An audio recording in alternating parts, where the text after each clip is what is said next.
So the dream starts out, I am in a customer's home. I work for myself, and I'm in a customer's home. Everything's normal. The customer is coming out of the kitchen, and for some reason I was in her house to check something, and all of a sudden, in my heart, I felt like I needed to go look off of her back porch.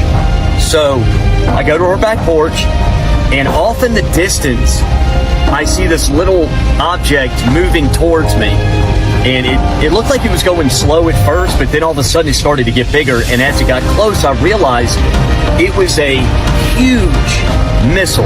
I mean, this thing was massive. But what I noticed was it was only 200 yards in the air, so it was real low. And when it went over the home, it just rocked the home. I mean, it was so freaking loud that I covered my ears. I was like, ah, and I was even in pain. I look at the woman, and she is crying. She's like, oh my God, what is that? And she's like, whoa, is it war? Is it war or something like that? And I said, it's going to be okay. And what I said to her in my dream has stayed with me. I said, it's okay. We're going home. We're going home soon. So I kind of touched her on the shoulder and said, I'll be right back. And I went to the other side of the house to track this missile to see where it was going. And I see it hit like a half a mile away. And this thing hit, and the explosion, I will never forget. It was a tidal wave of fire. This wall of fire is just eating homes, like, home, and it's coming towards me. And I wasn't afraid. I was not afraid. I stood there, I remember telling the customer, listen, I love you, and we started to pray. We started to pray, and I was like, Father, take us into your arms. I'm ready to come home. I even said, Father, forgive me. I repent of everything. I'm ready to come home. I'm not looking back.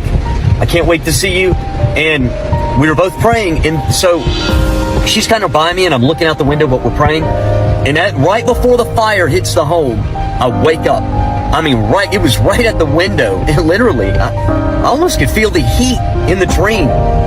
I've had vivid dreams before, and they've come true. And I'll be honest, I wasn't praying for a rapture dream, but I told the Lord, I said, Lord, I submit. I'm laying my spirit down at the foot of your throne. I am yours. You claim what's yours. You made my body. You made my spirit. It belongs to you. Please send me wisdom. Send wisdom to your humble servant, to someone to your child. Send me wisdom, and that's what I prayed for. I didn't pray like, hey, give me like a rapture dream, but this is the dream I had. I love you, Lord, for your mercy never failed me. All my days I've been held in your hand. From the moment that I wake up, I love